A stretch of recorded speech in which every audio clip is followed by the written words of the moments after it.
हमारे गुरुदेव कहा करते, जिसने अपने जीवन में अपनी माता को प्रेम कर लिया ठीक से, माता के प्रति भक्ति जिसके जीवन में आ गई, अपनी मां के प्रति, उस बच्चे को कृतिवान और यशस्वी होने से कोई नहीं रोक सकता। वो इस दुनिया में सबसे यशस्वी होगा, चारों तरफ उठ के डंके बचेंगे, जिसने अपनी मां का पूजा कर लिया, अपनी मां को देवी की तरह मान लिया। कितने बच्चे हैं जो मां को देवी की तरह मानते हैं? याद रखो मेरे बच्चों, इस दुनिया में माता और पिता से बड़ा कोई मित्र नहीं हो सकता। तुम्हारा क्लोजेस्ट फ्रेंड, फास्ट फ्रेंड अगर कोई है तो तुम्हारी मां, तुम्हारे पिता। बाकी जो भी मिलेंगे मौके की ताक में रहेंगे, लूटेंगे, छीनेंगे, बर्बाद करेंगे। एक यही माता और पिता हैं जो तुम्हारे अनंत अपराधों के बाद भी तुम्हारा मंगल करने से नहीं चूकेंगे। अतः मित्रता करनी हो तो मेरे भारत, मेरे बिहार और गया के वासियों, मेरे बेटे बेटियों, पहला मित्र अपनी माता और पिता को बना लेना कि यही मेरे सच्चे मित्र हैं। इनसे दिल की हर बात मैं कर सकता हूं, ये पक्के मित्र हैं, इनको मित्र बनाओ। नहीं तो वो गाना शायद याद होगा, अच्छा सिला दिया तूने मेरे प्यार का, यार ने ही लूट लिया। ये सब ऐसे ही हैं। और हम तुमसे पूछे कि काय को ऐसा यार बनाए थे, दुखी हो के कर, अच्छा सिला दिया तूने मेरे प्यार का। अभी तो चुनते समय क्यों नहीं सोचा था?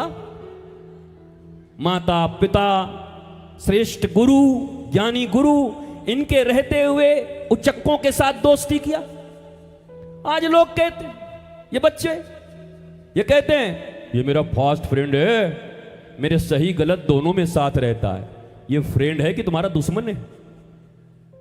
जो तुम्हारे गलत में भी तुम्हारा साथ दे, वो तुम्हारा मित्र कैसे हो सकता है? उससे बड़ा शत्रु कोई नहीं।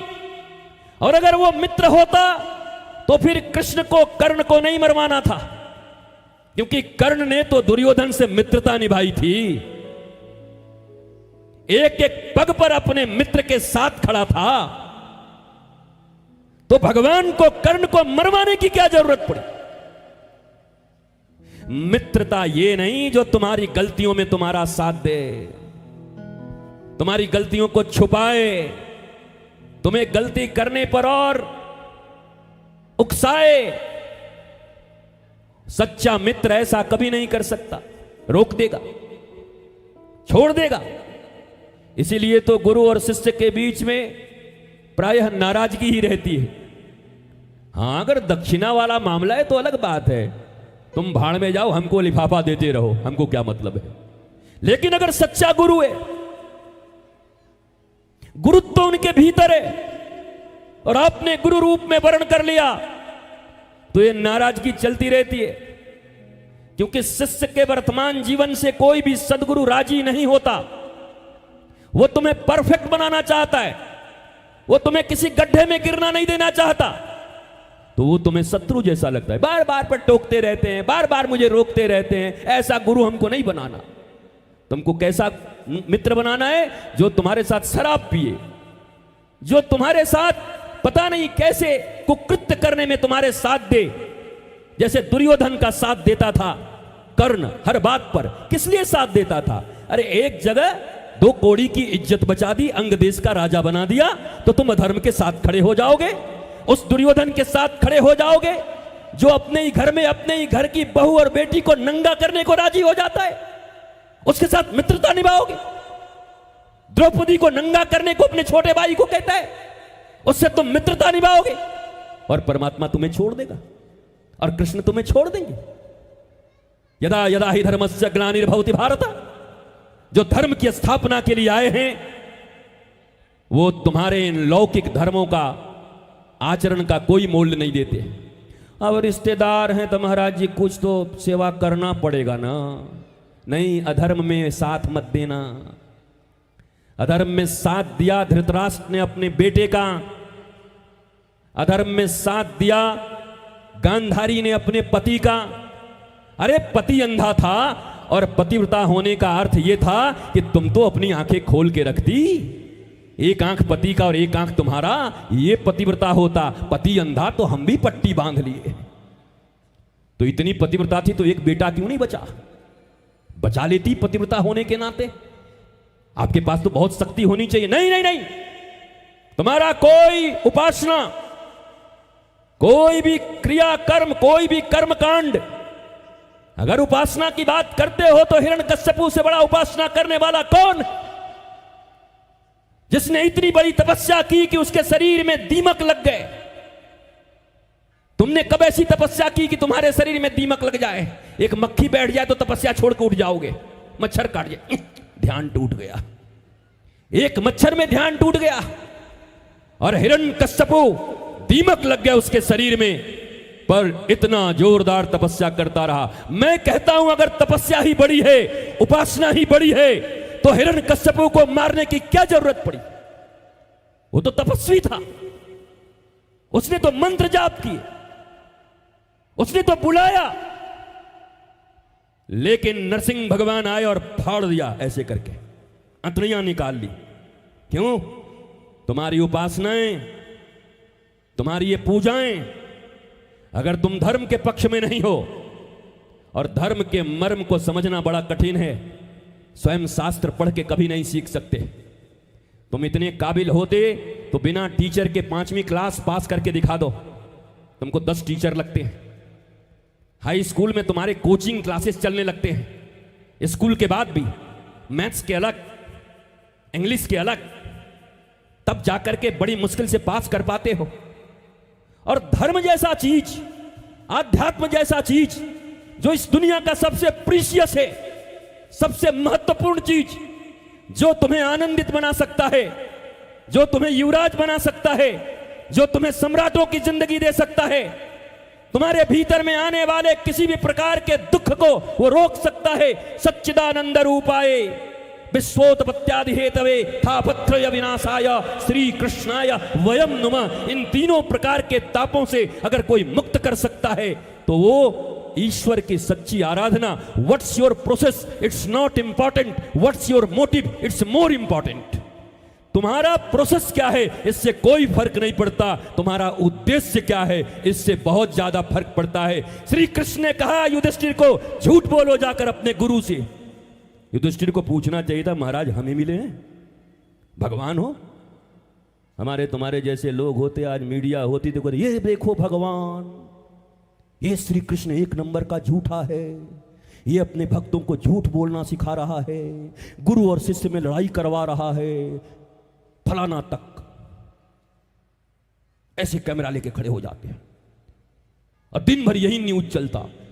सावधान हो जाओ, जिनको तुम लोग भगवान मानते थे एक नंबर के झूठे निकले। उन्होंने युधिष्ठिर जैसे बच्चे को झूठ बोलना सिखाया है। बोलो खामोश क्यों हो भाई, चोट लग रही है। आज की अगर मीडिया होती तो यह कहती कि नहीं, परंतु कृष्ण को इस बात का कोई कम नहीं है। वो प्रोसेस क्या करेंगे कुछ पता नहीं। उनका उद्देश्य है जितने भी अधार्मिक लोग हैं पृथ्वी से समाप्त करना है और धर्म की स्थापना करनी है। सच और झूठ का निर्धारण बातों से नहीं होता, बात न सच होती है न बात झूठ होता है। सच और झूठ का निर्धारण आध्यात्म और धर्म से होता है। जो अस्तित्व के पक्ष में है वही सत्य है और जो अस्तित्व के विपक्ष में है वही झूठ है। केवल बातें सच झूठ नहीं होती। रोज इसी के लिए घरों में लड़ाई होता, तुमने मुझसे झूठ बोला। अरे कई बात का झूठ बोला? जिस बात को कहने से घर में शांति मिले तो दो रोज 10 झूठ बोलना। मैं कह के जा रहा हूं, जो पाप लगेगा मुझे लगेगा व्यासपीठ पर। गया के वासियों, ये कहते हुए ऐसा लगता है जैसे बोल रहा हूं रामगढ़ के वासियों गया के वासियों, जो पाप होगा वो मेरा होगा। मैं इस धर्म दंड की सौगंध लेके कहता हूं, अपने परिवार में, समाज में, राष्ट्र में और पूरे विश्व में शांति की स्थापना के लिए अगर 10 झूठ बोलने पड़े तो समझ लेना कि वो झूठ नहीं है, बल्कि 10 सत्य तुमने बोले हैं जिससे शांति और प्रेम की स्थापना तुमने कराई है। ये है सच और झूठ। कहां फंसे हो? ये पाप, ये पुण्य, ये झूठ कैसी बोलूं महाराज मैं? और सच सच ज्यादा कहां बोलते हैं? जहां किसी की कमी देखते हैं। हाँ, हम तो महाराज जी एकदम सच बोलते हैं। हम इतना सच बोलते हैं कि चाहे घर में युद्ध हो जाए, लेकिन हम सच बोलने से पीछे नहीं हटेंगे। काय बात को युद्ध करा रही है माई? युद्ध नहीं, बुद्ध की धरती पर हो, शांति लाने का प्रयास करो, आनंद लाने का प्रयास करो। श्री कृष्ण से यही सीखो। केवल श्री कृष्ण को माखन मिश्री दे करके, 2 डंडे लेकर के रास रचो हे, रास रचो हे, इससे श्री कृष्ण का कोई वास्ता नहीं है। ध्यान दे देना। रास शब्द का अर्थ होता है जीवात्मा और परमात्मा का मिलन। किसी नाच को रास नहीं कहते। पहले ठीक से पढ़ो, समझो, जानो धर्म के मर्म को। मर्म न जाने धर्म बखाने। बताओ, भागवत की कथाएं चलती, लोग गाना गवाते हैं, अरे द्वारपालो कन्हैया से कह दो, और दिखाता है एक बेचारा बूढ़ा आदमी सुदामा बन करके ऐसे आ रहा, द्वारपाल ने धक्का दे दिया। किस भागवत में लिखी है? तुम मनोरंजक बनाने के लिए चीजों को झूठ बोलोगे। श्री कृष्ण के दरबार में पूरी रात्रि में अबला, विधवा, बच्चे, जरूरतमंद, ये कोई भी आ जाए तो सीधे श्री कृष्ण के कक्ष तक ले जाने की व्यवस्था थी, अगर श्री कृष्ण शयन में है तब भी। और सुदामा जैसे विप्र के आगमन पर वहां का द्वारपाल उनको धक्का देगा, ये किसने बताया? किस भागवत में है? कुछ भी करोगे, फिल्मों की तरह मसाला बनाने के लिए कुछ भी भर दोगे, किसी चीज से मतलब नहीं रखोगे। ये क्या प्रतिष्ठा होगी? तुम्हारे बच्चे पूछेंगे, मां जब श्री कृष्ण भगवान हैं तो उन्होंने ऐसे द्वारपाल क्यों रखे थे उज्जड? पूछ सकता है तुम्हारा बच्चा, क्या जवाब दोगी? कि श्री कृष्ण भगवान हैं, उनके द्वारपाल इतने भ्रष्टाचारी, किसी गरीब को ऐसे धक्का मारकर गिरा दें, ये कैसे कृपा निधान है? ये कैसे दयालु हैं? ये प्रश्न पूछा जा सकता है। क्या जवाब दोगे? तो मनोरंजक बनाने के लिए कुछ भी करोगे, कुछ भी जोड़ोगे, कुछ भी घटाओगे। ये धर्म बहुत कठिन है, डगर पनघट की, झटपट भर लाओ यमुना से मटकी। याद रखो, श्री कृष्ण के यहां सुदामा जी के जाने के बाद जैसे ही उन्होंने कहा, उनको तुरंत विश्राम कराया गया। पंखे लेकर लोग खड़े हो गए। दौड़ा हुआ गया एक व्यक्ति और सिर्फ श्री कृष्ण को बताया, और वहां से सुदामा को लेकर के चल पड़े थे बिना पूछे ही, कि मेरे पूछने से पहले तू जाकर के आने से पहले पूछ ले। और तब श्री कृष्ण भागते हुए आए, बिना अपने पीतांबरी को फेंककर सुदामा को गले लगाया, और जिस पर्यंक पर रुक्मिणी और वो बैठते थे, ऐसे सफेद पर्यंक पर बिठा करके न गुलाब जल से धोया, न इत्र से धोया। वो तो द्वारिकाधीश थे, उन्हें पास संपत्ति की कौन सी कमी थी? पर श्री कृष्ण बैठ गए नीचे, अपने मित्र को ऊपर बिठा दिया, गुरु भाई को, विप्र को, और अपने आंसुओं से अपने मित्र के पांव धो डाले। देख सुदामा की दीन दशा, करुणा करके करुणानिधि रोए। This is real Bhagavatam. इस भागवत का प्रचार करो, दम है तो सत्य का प्रचार करो। सुनो भी सत्य, पढ़ाओ भी बच्चों को सत्य, बताओ भी बच्चों को सत्य। नहीं तो बहुत प्रश्न खड़े हो जाएंगे तुम्हारे आइडियल पर, राम पर, कृष्ण पर, जानकी पर, राधा रानी पर। आज गलियों में, मोहल्लों में कोई बच्चे बच्चियों के बीच में कोई ऐसा संबंध हुआ तो लोग क्या कहते हैं? फलानवा न रासलीला करत। दिस इज रासलीला। शर्म करो। इससे बड़ी शर्मिंदगी इस राष्ट्र के लिए कुछ नहीं हो सकता। तुम धार्मिक हो, तुमसे अच्छे तो नास्तिक लोग हैं। तुम धार्मिकता का चोला ओढ़ करके और भगवान श्री कृष्ण के और गोपियों के मिलन को, ग्वाल बाल के मिलन को, आत्मा और परमात्मा के मिलन के, जीव और शिव के मिलन को तुम लड़के और लड़कियों के मिलन की रास लीला कहते हो? ये तुम्हारी समझ है? ये तुम्हारी पढ़ाई है? ये तुमने कथाएं सुनाए? कहां है ये कथा रासलीला में? रसौ वही शाह, जो शरीर से ऊपर उठे, शरीर, इंद्रिया, मन, बुद्धि, चित्त, अहंकार, तब आत्मा। ये सप्तम द्वार पर आत्मा है। हम शरीर में जी रहे हैं। असुसु रमन्ते इति असुर, जो केवल अपने शरीर में, शरीर के लिए और शरीर के रिश्तों के लिए जीता है, उसी को असुर कहते हैं, राक्षस कहते हैं। हमारा शास्त्र तो ये कहता है। तुमको किसी ने बताया आज तक? तुम किसको राक्षस कहते हो?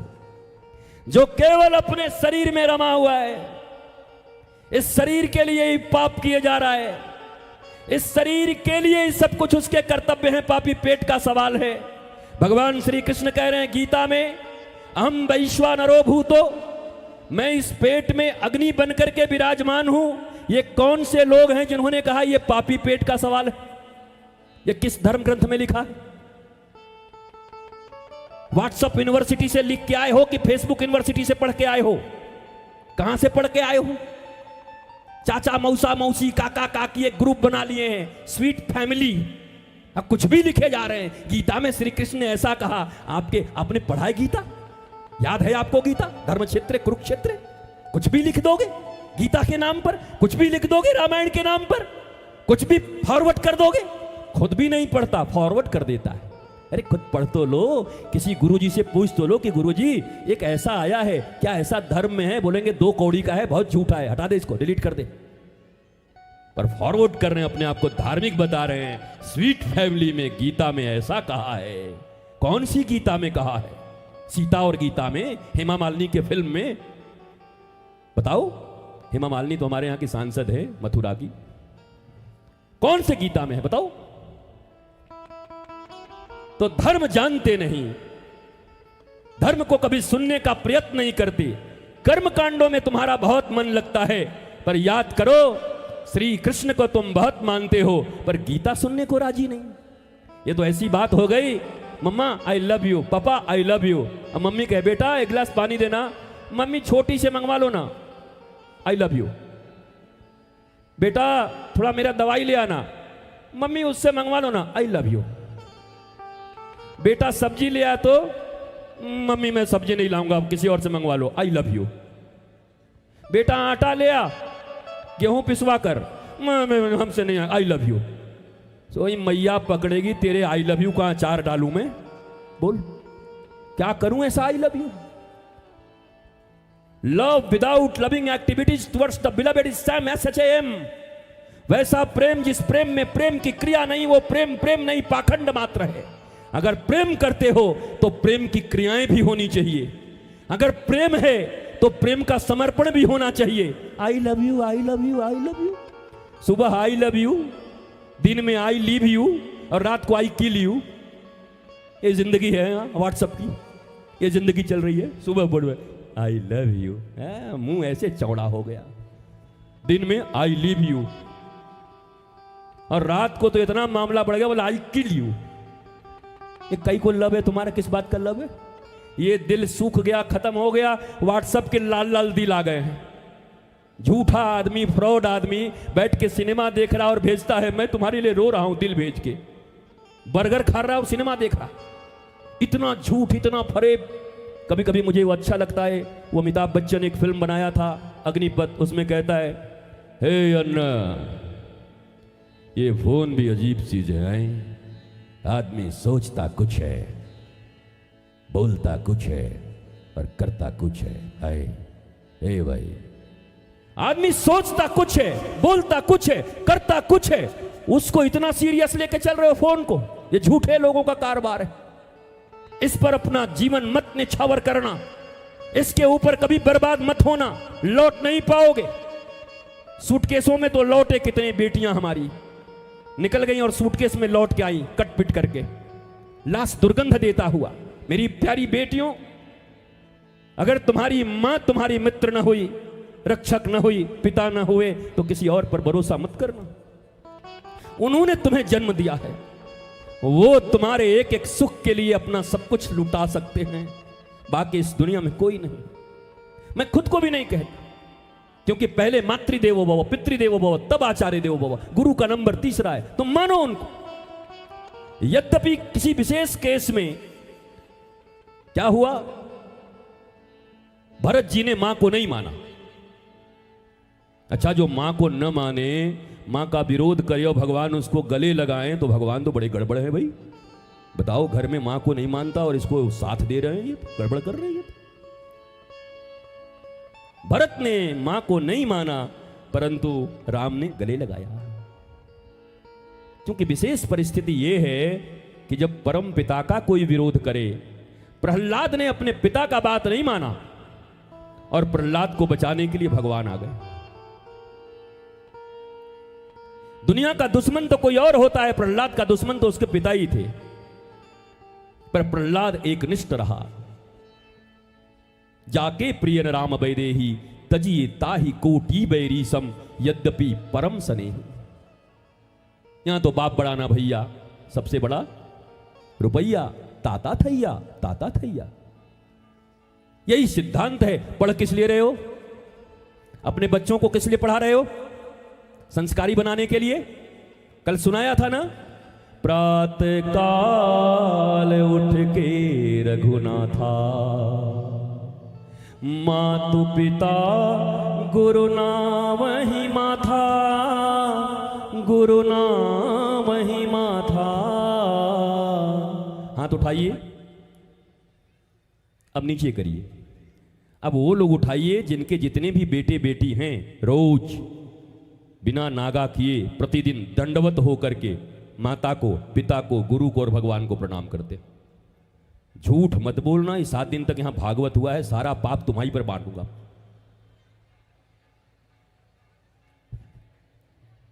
ये सन्नाटा क्यों है भाई? हैं? अब पेपर में छपेगा, टीवी में आएगा, गया जी में दिव्य कथा हुई, ये महाराज आए, वो महाराज आए, हजारों की भीड़ ने, श्रद्धालुओं ने खूब लाभ लिया। क्या खाक लाभ लिया?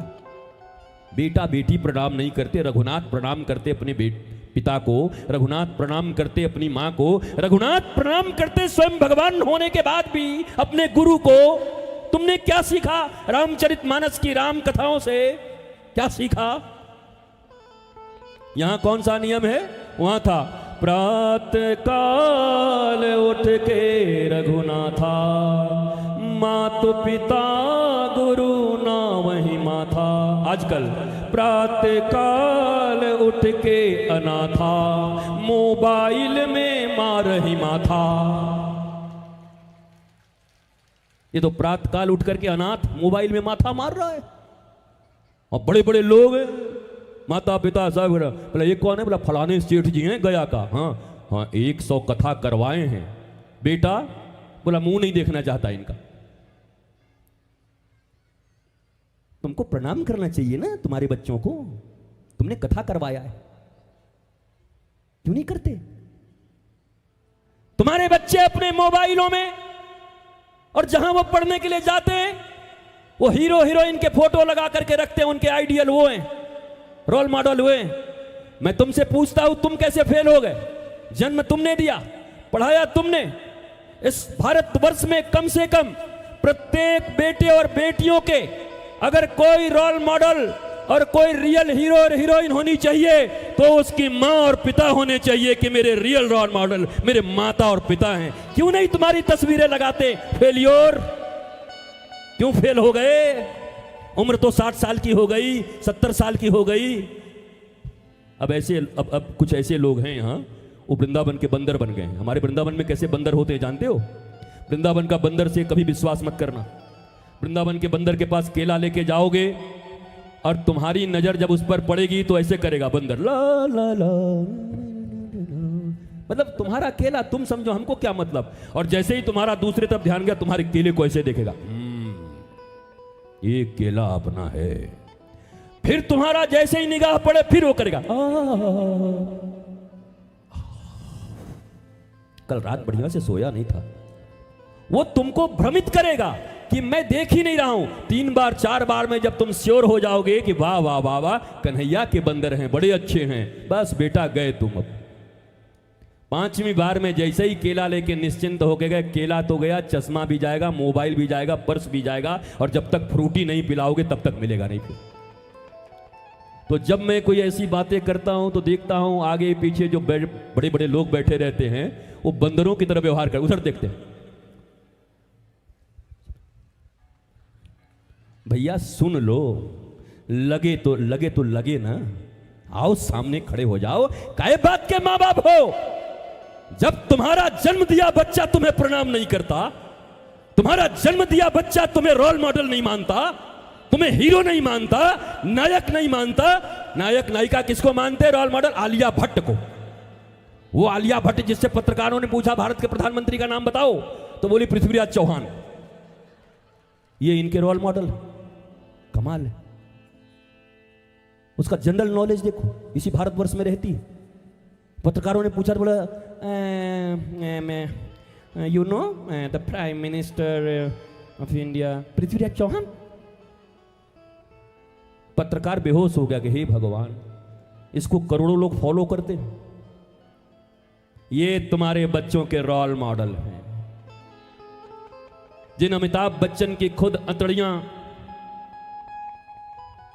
एक घूंट वो ठंडे नहीं पी सकते, ये पेप्सी और ये क्या बोलते हैं सब, कोको कोला, पर 2 करोड़ रुपए मिले, 5 करोड़ मिले तो प्रचार जरूर कर देते हैं।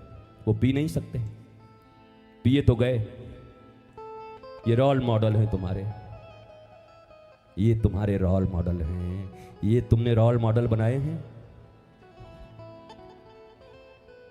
तुम्हारे रोल मॉडल कौन होने चाहिए?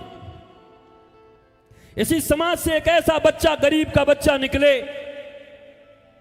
तुम्हारे रोल मॉडल और दशरथ मांझी क्यों नहीं होते, जिनकी पत्नी मर गई और मरने के बाद अकेला पूरे गांव वाले हंसे, पागल आदमी इतना बड़ा पहाड़ कैसे काटेगा, लेकिन अकेला ही पहाड़ काट करके बाकी गांव वालों को अस्पताल जाने का रास्ता बनवा दिया। वो हमारे रोल मॉडल होने चाहिए। 500 वर्ष की अस्मिता को पुनः जागृत करके भारत मां के जिन वीरों ने, इसी गया में भी जब रामनवमी रखी जाती होगी, सरस्वती पूजा रखी जाती होगी, दुर्गा पूजा रखा जाता होगा, तो लोग उनको आवारा कहते होंगे, चंदाखोर कहते होंगे। ये चंदाखोर लोग, आवारा लोग, और ये बड़े बड़े लोग अपने बेटे बेटियों को लेकर डाइनिंग हॉल में बैठे रहते थे। मैं सबसे पहले उनको प्रणाम करता हूं जिन लोगों ने भारतवर्ष में ये पूजा लगातार रखा, गालियां सुन के भी, क्योंकि उन्हीं के कारण आज राम और कृष्ण को पहचानने वाले लोग बचे हुए हैं। उनको प्रणाम करता हूं जिनको तुमने चंदाखोर कहा। ये डाइनिंग टेबल वाले लोगों ने नहीं बचाया है, प्रतीकों को उन्होंने नहीं बचाया, उनको प्रणाम करो। भारत मां के वो सपूत जो 500 वर्ष से कभी काम ना हो पाया, लोग राजनीतिक कह देंगे, पर जिन सपूतों के नेतृत्व में, जिन सरकारों के नेतृत्व में अयोध्या जी में 22 तारीख को भव्य राम मंदिर की प्राण प्रतिष्ठा हुई, ऐसे वीर सपूतों को नमन करता हूं। चाहे उनका नाम जो भी हो, मैं किसी दल का नहीं हूं, मैं दल के दलदल में नहीं हूं, पर भारत के दिल की बात करने से मुझे कोई नहीं रोक सकता। मैं भारत के दिल की बात करता रहूंगा। भारत मां के सर कट गए थे। पहले भारत मां बहुत तगड़ी थी, बहुत अच्छी थी। अफगानिस्तान तुम्हारा था, पाकिस्तान तुम्हारा था, बांग्लादेश तुम्हारा था, ये जितने छोटे मोटे उड़ान उड़ान सब तुम्हारे थे। ऐसा भारत माता का शरीर था, काट काट के लोगों ने ऐसा बना दिया, और अंत में इसी भारत माता के कश्मीर को भी काट दिया लोगों ने, सर काट दिया था। मैं नमन करता हूं इसी सरकार में उन बेटों को, भारत मां के सपूतों को, जिन्होंने भारत मां का सर फिर से जोड़ दिया 370 हटा के। मैं नमन और प्रणाम करता हूं, वंदन करता हूं। अरे जो सच है उसे बोलो ना। एजेंट कहेंगे लोग, what do you mean by agent? Agent का अर्थ होता है संवाहक, संवाहक का अर्थ होता है कोई गुलाब का फूल खिला हुआ है, तुम्हारे पास नाक भी है, पर अगर एजेंट ना हो तो तुम उसकी सुगंध नहीं ले सकते। एजेंट कौन है? हनुमान जी के पिताजी पवन। जब हनुमान जी के पिताजी ही एजेंट हैं, तो तुम कहां के किस खेत की मूली हो? सच्ची और अच्छी चीजों को तुम्हारी नासिका तक जो पहुंचा दिया, उसी को एजेंट कहते, हिंदी में संवाहक कहते। तुम भी अपने जीवन में जो सच्चे और अच्छे कार्य कर रहे हैं, ऐसे लोग कहीं हो, उनका एजेंट बन करके उनकी खुशबू पूरे देश और दुनिया में फैलाओ। ये बन करके तुम्हें गर्व होना चाहिए, इसमें लज्जा नहीं आनी चाहिए। किस बात की लज्जा? बताओ ना, जवाब दो। लज्जा किस बात का है? किस बात का लज्जा है? भारत माता हमारी नहीं है? मैं भारत मां की गोद में नहीं खेला हूं? साधु होने से पहले मैं यहां का एक नागरिक नहीं हूं? क्या भारत माता के प्रति मेरे कर्तव्य नहीं है? पर हमें लोगों ने पढ़ाया है ये पता है, ये ऐसे अनपढ़ लोग हैं, पढ़े लिखे लोग, कि इनको थोड़ा सा प्रतिष्ठा पर, जैसे रावण ने पूछा तू नौकर है, स्लेव है, अरे मैं सोचा तू बहुत बड़ा कहीं का। तो हनुमान जी ने कहा अच्छा तू साइकोलॉजिकल वार करता है मेरे ऊपर। सीता जी ने फिर कहा सुन, अब तेरी परीक्षा है कि तू कितना ज्ञानी है। रावण ने ऐसा प्रश्न किया है, ऐसा उत्तर दे कि आज इस विद्वान रावण की सभा में रघुनाथ की जय जय हो जाए। और तब हनुमान जी ने दोनों हाथ उठाया और हाथ उठाकर कहा सुन रावण, तू काम का दास, तू चाम का दास, तू नाम का दास, तू दाम का दास, तुझसे तो अच्छा मैं श्री राम का दास। मैं हूं दास पर श्री राम का हूं, काम का नहीं हूं, वासना का नहीं हूं, मैं रामदास हूं। ये वाल्मीकि रामायण है। तुम्हें दासता तो करनी पड़ेगी, नौकर तो बनोगे, या तो वासना के या उपासना के। तुम डिसाइड करो किसका बनना है।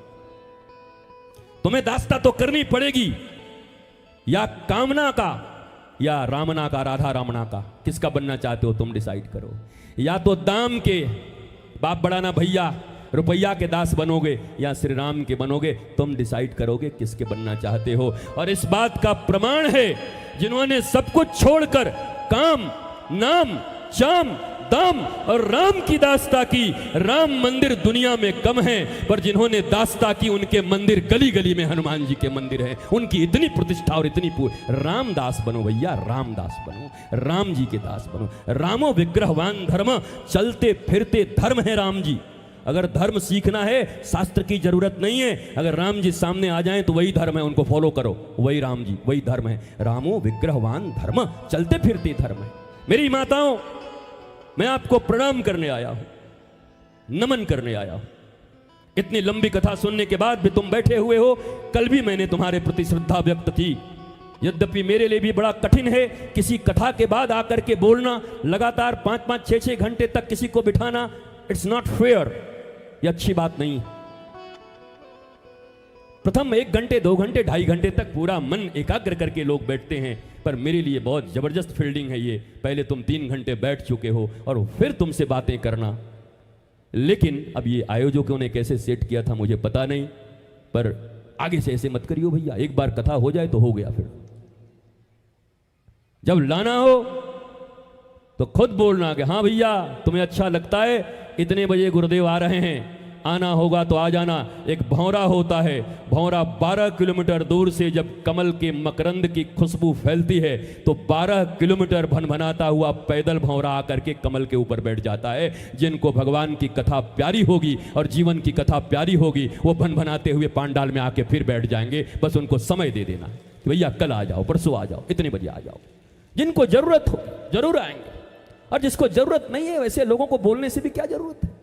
जिसकी नीड ही नहीं है, जिसकी आकांक्षा ही नहीं है, जो केवल एक रूढ़ियों के कारण चलो सुन लेते हैं, महाराज आए हैं एक बात करें, सुनने से क्या फायदा है, क्या करोगे इससे।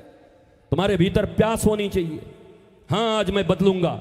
और याद रखो तुम्हारे बेटे बेटियां, मैं जितने लोग यहां बैठे हो, मैं दावे के साथ कह सकता हूं, तुम्हारे 15 और 20 साल और 25 सालों में जितना तुम ना उनको अपना बना पाए, आज हमारी बेटियां और बेटे यहां से उठेंगे, तुम देखना उनके भीतर परिवर्तन होगा, माता और पिता के भीतर उनके प्रति प्रेम बढ़ेगा। ये तुमको जरूर पक्का पता चलेगा। ये वो जगह है जहां 1 घंटे के भीतर भी सब कुछ परिवर्तित हो सकता है, पर महत्व समझना होगा। जिसको महत्व ज्यादा दोगे समाज में उसी का ज्यादा बोलबाला होगा। तुम पैसे के लिए केवल जीते हो, तुम्हारे बेटे बेटी देखते हैं जीवन भर पैसे के लिए मर गया, ये पैसा पैसा करते, वो भी पैसे के गुलाम पैदा हो जाते हैं। हाय हाय करते रहते हो, जिसके कारण वो भी हाय हाय करते रहते हैं। सिखाओ, अगर दे सकते हो अपने बच्चों को तो बताओ कि इस दुनिया में ज्ञान से बड़ा कुछ नहीं है। याद रख, अगर ज्ञान होगा, नॉलेज होगा, प्रभु की भक्ति होगी, सब कुछ तुम पा सकते हो। और ये पक्की बात है, हनुमान जी भक्त हैं तो क्या आलसी हैं? बोलो। अरे हनुमान जी राम जी को मानते हैं, राम जी के दास हैं, राम जी की पूजा करते हैं, वो आलसी हैं, कर्म नहीं करते। हाँ, तो कुछ लोगों ने ट्रक पे लिखवा रखा, महाराज जी हमें तो कर्म ही पूजा है। कौन सा कर्म बेटा, कैसा कर्म पूजा है? कर्म ही पूजा है? कहां लिखा है कर्म ही पूजा? कौन से शास्त्र में? अभी ले आओ, हम भी पढ़े जरा। कौन सा कर्म? कर्म, अकर्म, विकर्म, सुकर्म, कौन सा कर्म? ये ट्रक पर 2 रुपए की पट्टियां लिखवा करके वहां से धर्म पढ़ रहे हो? ऑटो रिक्शा पर लिखा हुआ ये कली चली वहां, वो बली बनी वहां, उससे धर्म सीख रहे हो? तुम्हारे घर में अभी माता पिता या दादाजी का किडनी खराब होगा तो जाओगे किसी रिक्शे वाले से ठीक करवाओगे, सब्जी वाले से ठीक करवाओगे, या इंजीनियर से ठीक करवाओगे, या आईएएस और आईपीएस से ठीक करवाओगे? किससे करवाओगे? जोर से बोलो। डॉक्टर, वैद्य, चिकित्सक से करवाओगे, जो जिस चीज में निष्णात है, जिसकी जिस चीज में विशिष्टता है, उस चीज को वही कह सकता है। पान के दुकान पर खड़ा होकर के धर्म की चर्चा कर रहे हो? चाय ले लिए हो 2.5 रुपया का और गए भागवत में तो हमारा पूरा 20 भागवत सुन चुके हैं और 12 रामायण करवा चुके हैं, मतलब बेटवा हमारा नालायक निकल गया है। इनके 20 भागवत और 12 रामायण इनके कहां गए पता नहीं। कहां बात कर रहे हो? You have to surrender on the lotus feet of your guru, your spiritual master, your loving master.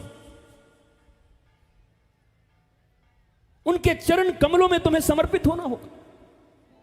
विद्या 2 तरह की होती है, एक जीवन की विद्या, एक जीविका की विद्या। जब अपने बच्चों का एडमिशन कराने जाना किसी स्कूल में, भारतवर्ष में तो ऐसी शिक्षा पद्धति है ही नहीं कि तुम्हारे सनातन संस्कृति की कोई शिक्षा भी तुम्हें पढ़ा सके। कॉन्वेंट में पढ़ना तुम्हारी मजबूरी है, विदेशियों की गुलामी की शिक्षा पढ़नी तुम्हारी मजबूरी है। तुम मजबूर हो। जी फॉर जेंटलमैन, टोपी, कोट, पैंट, जूते, टाई, ये लगा करके खड़ा है जेंटलमैन। अब उस आदमी का जो बचपन से बच्चा वही देखा है, जो कोट पहनता है, जो टाई पहनता है, जो हैट पहनता है, वो जेंटलमैन है। उनके दादाजी धोती और कुर्ता पहन करके खेती करते हैं, उनको वो कभी मानता ही नहीं जेंटलमैन। ये तो गंवार हैं, ये गंवार हैं। जेंटलमैन वो है। टाई का इजाद क्यों हुआ था पता है? इन्वेंशन टाई क्यों बना था? साइबेरियन कंट्री में नाक ज्यादा बहते थे, कितने रुमाल करेंगे, इसलिए उसको बांध करके उसी से पोछा करते थे, इसीलिए टाई बनी थी। यहां टाई पहन के जेंटलमैन बन रहे। यहां कौन सा तुम्हारा नाक बह रहा है? देसी मुर्गी बिलायती बोल भारतीयों, कब सीखोगे? ये किन लोगों ने बताया कि टाई लगाने से जेंटलमैन होते हैं? बताओ। नक पुछवा को तुम लोगों ने जेंटलमैन बना दिया, और 2-4 जो पहन के आए होंगे घुसा लिए होंगे ऐसे करके। बहुत खतरनाक महात्मा ये तो। बताओ, हमारे जैसे बोल रहा है। हमारी अपनी पद्धति, भारत की भौगोलिक स्थिति जो पहनने को तुम्हें राजी करता है वो पहनो। मॉडर्न का अर्थ ये नहीं है कि उनके कपड़े ले आए, उनके लटके झटके ले आए। मॉडर्न होने का अर्थ है चारों तरफ झूठ, कपट, बेईमानी, अभाव हो, लेकिन उसके बाद भी हमारा जीवन भगवान के प्रभाव में हो और हम आनंदित हों। इसको मॉडर्न कहते हैं। ये लट्टे झट्टे पहनने से मॉडर्न नहीं बनते। इनको लुच्चे बोलते हैं, लुच्चे। LUCHE, CHCHE, CHH बोल दूंगा तो लुच्चे हो जाएगा। लुच्चे, LUCHE, लुच्चे। दे ऑल आर लुच्चे। ये मॉडर्न नहीं है, मॉडर्निटी नहीं है ये बेटियों। मॉडर्निटी उसको कहते हैं जब आप अपनी जानकी माता की तरह उस गरिमा में रहो, आप किशोरी जी की तरह रहो, आपको देखकर मातृत्व का भाव उत्पन्न हो लोगों के भीतर। इसमें आपकी गरिमा है। ये आपके ट्रेडिशन है, ये आपका भारत है। इस भारत में हम जीते हैं, इस भारत में हम रहते हैं। अपने इस ट्रेडिशन का प्रचार करो। ये केवल घर द्वार बना देने से अपने बच्चे के तुम माता पिता नहीं बन सकते। मैं तुम्हें बार बार कह रहा हूं, तुम जैसे दुखी होकर जा रहे हो इस संसार से कम जिनको हृदय का टुकड़ा कहते हो, कलेजे का टुकड़ा कहते हो, उनको बता तो सको कि तुम क्यों दुखी रहे पूरी जिंदगी। अपने जैसे ही क्यों बना रहे हो? दुश्मन हो या मां बाप हो? अगर मां बाप हो तो बताओ कि मैं इन रिश्तेदारों के चक्कर में बेटी कभी अच्छे से रह नहीं पाई। ये कभी पास आते थे, कभी निंदा करते थे। इन्हीं लोगों को खुश करने में हमारी जिंदगी बर्बाद हो गई। मेरे प्यारे बच्चे, क्या कहेंगे लोग, सबसे बड़ा रोग तुम इसकी चिंता मत करना। धर्म के पथ पर चलना। तुम अवश्य ही जब नाम लिखवाने जाओ अपने बच्चे का, तो स्कूल में नाम लिखवाते समय कह देना ये वो जगह है जहां तुम्हें यह सिखाया जाएगा कि तुम कमाओगे कैसे, जीविका की विद्या, हाउ टू अर्न मनी। और ठीक उसी दिन, उससे पहले सदगुरु के पास ले जाना, उनके चरणों में झुकाना और ऋषि के चरणों में झुका के कहना, वहां तुम्हें जीविका की विद्या मिलेगी और यहां तुम्हें जीवन का विद्या मिलेगा। गुरुदेव तुम्हें जीवन की विद्या देंगे। पढ़े लिखे होकर के गोलियां मार करके और तुम कभी आत्महत्या नहीं करोगे, जहर खा के आत्महत्या नहीं करोगे। इसी बक्सर में तुम्हारे एक डीएम रहा करते थे, तुम्हारे बिहार में, बहुत पढ़ा होगा तुम लोगों ने। गाजियाबाद में जाकर के ट्रेन के नीचे आकर के उन्होंने आत्महत्या कर ली थी। इसी बिहार के बच्चे थे वो। IAS, इंडियन एडमिनिस्ट्रेटिव सर्विस, भारतीय प्रशासनिक सेवा। किसी का बच्चा IAS बन जाए तो पूरे गांव और पूरे जिले में हल्ला हो जाता है। मैं पूछता हूं, ऐसी कौन सी बात थी? क्या जीवन की विद्या की कमी रह गई थी? केवल एकेडमिक क्वालिफिकेशन रहा होगा? नहीं तो भगवान राम को कल युवराज बनना है और रात में ही वनवास हो जाता है, उसके बाद भी वो आत्महत्या तो नहीं करते। 14 बरस तक वनवास जाते। कहां राजा और कहां वनवासी, सब छूट गए घर द्वार। भगवान श्री कृष्ण का जन्म ही जेल में हो रहा है, भागे भागे फिर रहे हैं। 6 दिन में बच्चों को लोग उठाकर अल्लाह मुन्ना करते हैं, 6 दिन में पूतना मारने पहुंच गई। बताओ कैसे संघर्ष के जीवन है भगवान श्री कृष्ण के। तुम्हारा 6 दिन में तो और वहां 6 दिन में पूतना मौसी आ गई, अब मैं तुझे मारूंगी। भगवान कहते हैं आओ मौसी आओ, तुम्हारा काम तमाम करना है। पूतना का अर्थ होता है पूतना जो पवित्र नहीं है, अविद्या। पूतना कोई राक्षसी नहीं है, जो पवित्र नहीं है वही पूतना है। जिसके जीवन में कपट है वही पूतना है, कपट रूपी पूतना। कपट है पूतना है। पूतना कोई भीम भयंकर ऐसी लेडी नहीं है। वो 2.5 फीट की भी हो सकती है, 3 फीट की भी। पूतना जो पवित्र नहीं, जिसके पास विद्या नहीं, वो भी पूतना हो सकती है। मंथरा कोई लेडीज ही नहीं। जब मैं मंथरा कहता हूं तो पुरुष लोग उधर देखते हैं माताओं की तरफ कि 1 नंबर की मंथरा है। अरे मंथरा नारी पुरुष नहीं है। मंथरा उसको कहते हैं जिसकी बुद्धि मंथर हो गई है, जिसका विवेक मंथर हो गया है, जिसको अपने पराये का पहचान नहीं, जिसको भगवान और शैतान का पहचान नहीं, उसको मंथरा कहते हैं। वो लेडीज भी हो सकता है, जेंट्स भी हो सकता है। तुम भी मंथारा हो सकते हो। हाँ, मंथरा बोले तो इधर देखते हैं, ये मंथरा, तुम मंथरा। मैं और मेरा मन मंथरा नंबर 1। सबसे बड़ी मंथरा कौन है? मेरा मन है, जो मुझे भटकाती है, जो मुझे अटकाती है, जो मुझे परेशान करती। मन एव मनुष्यानाम कारणम बंध मोक्ष एव ही। तैतरीय उपनिषद की बात है ये मन ही वो चाबी है जो एक तरफ घुमा दो तो ताला बंद हो जाए और खोलना हो तो दूसरी तरफ घुमा दो। ये मन तुम्हें बंधन में भी रख सकता है और इसी मन से तुम बंधन को तोड़कर स्वतंत्र भी हो सकते हो, आनंदित भी हो सकते हो। मन वो चाबी है, बस घुमाना किधर है ये सदगुरु से सीख लो, ये धर्म से सीख लो, ये आध्यात्म से सीख लो कि इस चाबी को घुमाना किधर है। इसी मन से मुक्ति मिलेगी और इसी मन से बंधन मिलेगा। हंसो, मुस्कुराओ मेरी मां, मुस्कुराओ। तुम मुस्कुराओगी तो तुम्हारे बच्चे मुस्कुराते हुए आएंगे। तुम अगर ऐसे आंख करके रहोगे तो बच्चे लोग भी ऐसे ही आएंगे, आंख करके टेढ़ा देखते हुए। हर समय मुस्कुराया करो, आह्लादित रहा करो। तुम करुणामयी हो, कृपामयी हो, ममता है तुम्हारे भीतर में। पर ममता को अंधकार, अहंकार और अज्ञान मत बनाओ। ममता शब्द का अर्थ सीखो। लक्ष्मण जी की मैया कहती हैं कि पुत्रवती जुवती जग सोई। इस दुनिया में पुत्रवती कहलाने की अधिकारिणी वही है जिसने अपने पुत्र को रघुपति का भक्त बना दिया हो।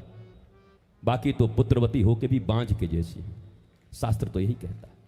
अगर तुम्हारी संतानें ईश्वर भक्त नहीं हुई, अगर तुम्हारी संतानें राम और कृष्ण के प्रति आसक्त नहीं हुई, उनकी भक्ति न हुआ उनके जीवन में, तो तुम कैकसी बन जाओगे, रावण की मम्मी। रावण बड़ा छोटा था बेचारा, बेचारा कहता हूं मैं। रावण को रावण बनाने में उसकी मां का हाथ है। आप अच्छे से पढ़ा करो ठीक से। वो मां से पूछता था जाकर के, मातृदेवो भव पितृदेवो भव, और मां क्या कहती थी? वो राक्षसी कुल की थी, वो बोलती थी तूने मेरा दूध पिया है, तू बिल्कुल मेरे जैसा है, अपने मामाओं का बदला लेना, तुम्हारे मामा से देवता लोग लड़े हैं, उनसे बदला लेना। बड़ा कंफ्यूज होता था। पितृकुल के लोग कहा करते थे ऋषि बनो, ऋषि बनो, श्रेष्ठ काम करो, बड़ा कंफ्यूज था। जाकर एक दिन आचार्य से पूछा मैं क्या करूं? आचार्य ने कहा मातृ देवो भव, पितृ देवो भव, आचार्य देवो भव। पहली बात मां की मानना, और वहीं से कैकसी के कारण रावण बन गया। काश उस दिन भरत की तरह हो जाता रावण और कहता मैं कैकई की बात नहीं सुनूंगा, तो रावण नहीं बनता। ये राम लीला, ये कृष्ण लीला, इनमें खोट देखने के लिए तुमको परीक्षक नहीं बनाया गया, एग्जामिनर नहीं बनाया गया तुमको, तुम पीएचडी करके नहीं आए हो। ये तो सिनेमा बनाया भगवान ने, भगवान ही इसके डायरेक्टर, भगवान ही इसके प्रोड्यूसर, भगवान ही इसके हीरो, और भगवान ही सारे लोगों को चुने हैं। बोलो ये रावण और कुंभकर्ण कौन है जी? वैकुंठाधिपति नारायण के द्वारपाल हैं जय और विजय। कौन है? राम जी ने सिनेमा बनाया, सिनेमा हम लोगों के लिए बनाया कि ऐसा करोगे तो ऐसा मिलेगा, ऐसा करोगे तो ऐसा मिलेगा, ऐसा करोगे तो ऐसा मिलेगा। पर कमाल है हमारा बिहार भी। यहां पटना का एक आदमी राम जी के ऊपर केस कर दिया था कि सीता जी को कैसे छोड़ दिए थे। अब जाके मानना पड़ेगा बिहार को भी भाई, एक से एक बड़े बड़े लोग हैं यहां पर। भैया राम जी के जीवन से सीखकर अपने जीवन को राममय बना लो। पत्नी क्यों छोड़ा, आग में क्यों रखा, वो वहां क्यों गई, इसके लिए तुम क्या मालिक हो उनके? भगवान राम के लीला से सीखो, और केवल एक ही बात सीख लो तो जिंदगी हराम होने से बच जाएगा। अपने बच्चे लोगों को प्रणाम करना ही सिखा दो कि राम जी देखो बेटा प्रणाम करते थे, वो तो नहीं सिखा पाए। पत्नी क्यों छोड़ दिया, ये तो ठीक नहीं हुआ, राम जी ने ठीक नहीं किया। अरे राम जी की मम्मी राम जी के ऊपर बताएंगी कि राम जी ने क्या किया। इनको जजमेंट करने का अधिकार मिला है राम जी का। भगवान बुद्ध की धरती है ये। वो तो बच्चा कितने दिन का था जब छोड़कर भागे थे? तो बोलो, पत्नी और बच्चे को रात में छोड़ के भाग गए थे तो कितने दिन का बच्चा था? आप लोग जाती हैं कि नहीं बुद्ध का दर्शन करने? कभी कभी करिए, है ना? सावधानी से करिएगा, कहीं भाग न जाए रात में आपका वाला भी। वो देखोगे कि बुद्ध क्यों गए, पत्नी को क्यों छोड़ दिया, ये जजमेंट करोगे। बच्चे को क्यों छोड़ दिया, जिम्मेवारियों को क्यों छोड़ दिया, जिम्मेवारी पूरा नहीं किया। ये कैसी विकृत बुद्धि है। उन्होंने एक इंस्टेंस सेट किया कि जीवन में खुद को पहचानने के लिए जाना पड़ा, गए और इसी बोधि वृक्ष के नीचे खुद को पहचाना और फिर लौट कर गए पूरी दुनिया में, और जाकर दुखों से जैसे मुक्ति लोगों को मिल सकती है वो राह बताया उनको।